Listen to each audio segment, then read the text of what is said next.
So this is the business cycle. And why do you need to know about the business cycle? Well, the first thing is the business cycle will be part of a business English course.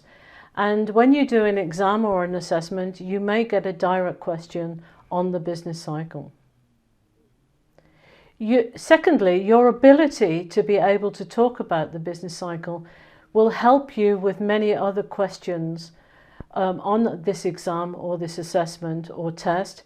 Even if there's not a direct question about the business cycle, you can bring it in to answer many other kinds of different questions.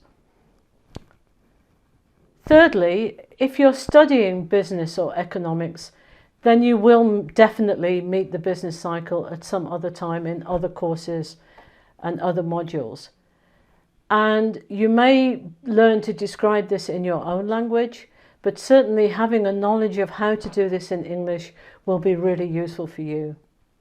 And fourthly and finally, the last reason is it's really good just to know about the business cycle. It's useful in your life to recognize where you are.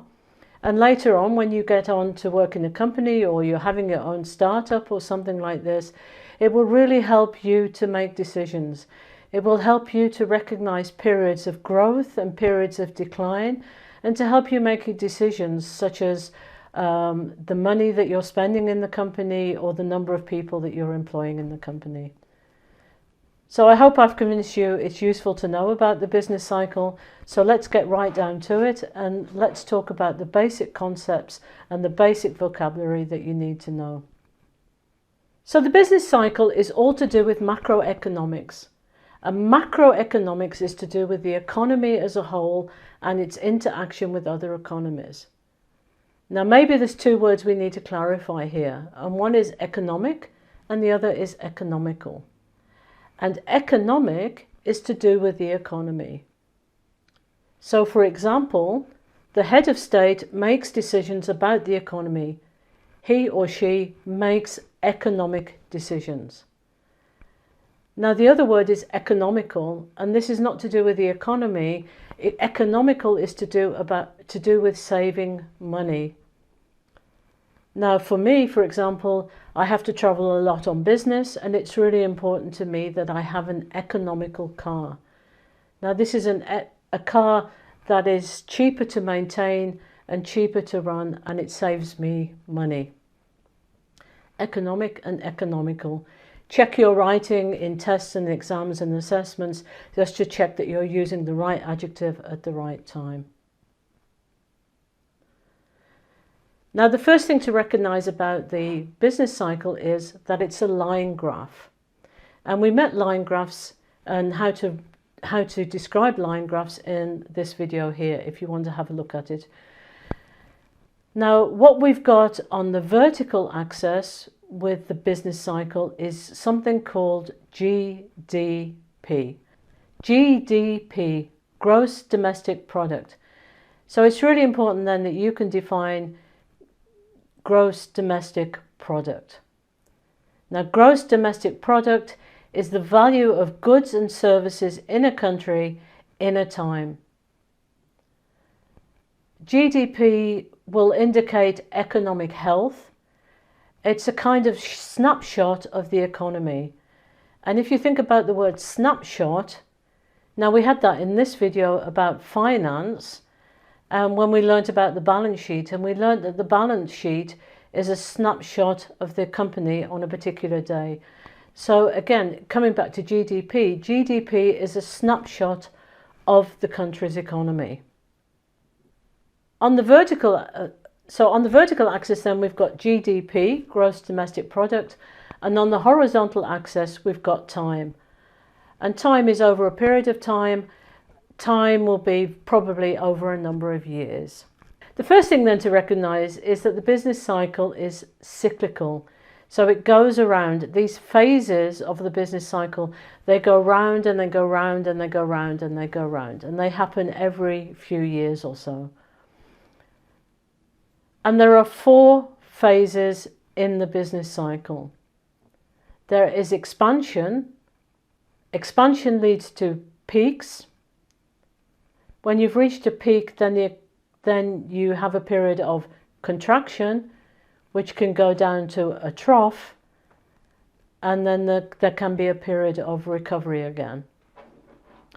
So what is expansion? Well, expansion is basically the economy is growing, employment is rising, production is up. Peak is the high point. Contraction then is the opposite, when the economy is declining, unemployment is rising, and production is down. And then you hit a trough, a low point. So what's a recession? Well, a recession is defined as hitting this low point, hitting the trough for 2 successive quarters. So that will be a 6-month period. This is a recession.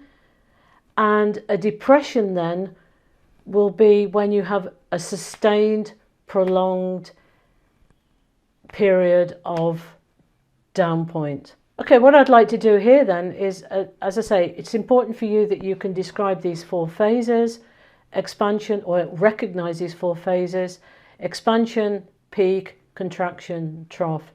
Now here there's some other expressions that I would like to give to you, because here we've got opposites.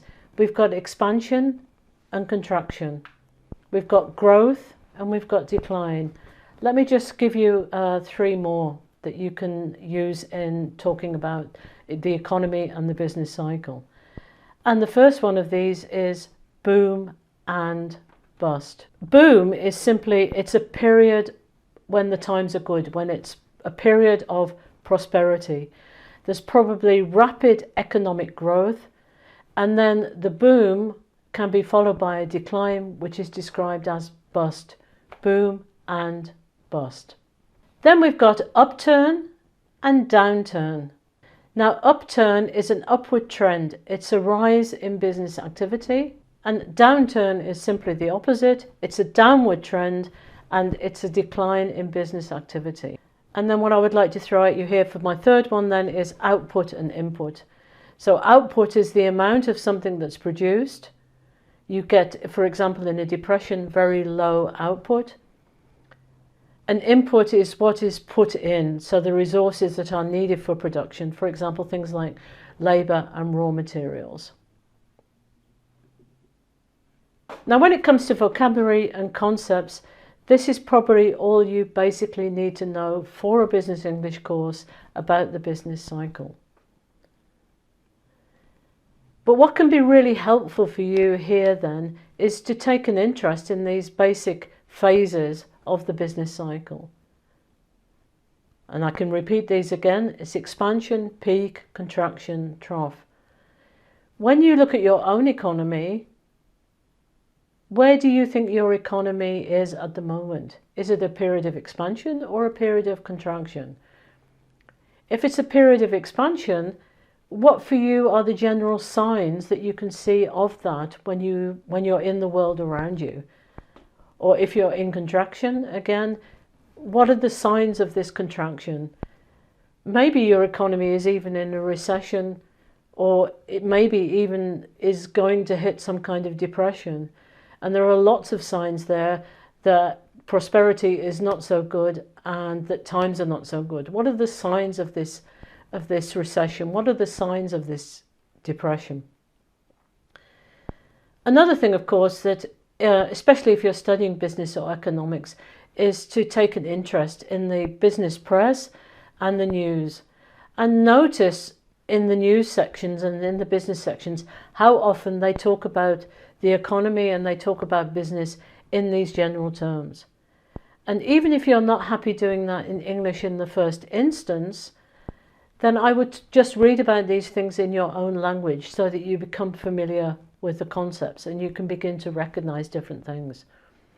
As you go on, or even if you feel very advanced now in your English, maybe you want to go straight into the English press and talk about these things. This will only improve your performance. Now, to finish off this video then, what I would like to do then is talk about one question that we had in an exam in the university. This was a real question, and we set this question in one exam. Now, the first look at this question is asking you to describe a line graph, which is, again, this is something we dealt with in this video here. However, the better and the best candidates on this question were able to recognize that on the vertical axis here, it was GDP. And because they knew about the business cycle, then they were able to talk about and relate the diagram to the business cycle. So the first thing they were able to do was actually to define what GDP is. And again, I'll repeat that. Gross domestic product is the value of goods and services in a country in a time. Now clearly, if we go back to this diagram, the period from 2005 to 2006 was clearly a phase of an expansion reaching a peak.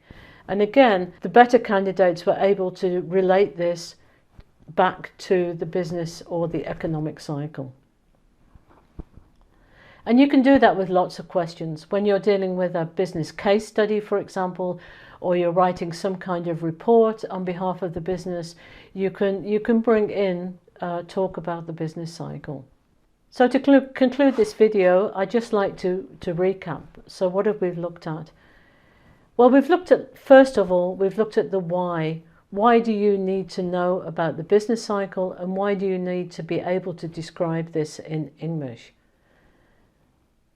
Then we've gone on to look at the business cycle itself, the what, and talk about what the business cycle looks like, what it's part of, and what are the phases of the business cycle. Then we looked at some more vocabulary, this use of opposites that you can use to talk about business and the economy. Then we talked about how can you strengthen your knowledge and deepen your knowledge simply by taking an interest in business and the economy and looking at the British media, or the British or American media, and see what or English-speaking media, and see what they're saying about these things. And the last point was to give you a brief introduction into thinking about how you can bring in the business cycle in answering questions on tests and exams. So this brings us to the end of this video, and all that it remains me to do is to thank you for listening to this video, and I hope to see you in the next one.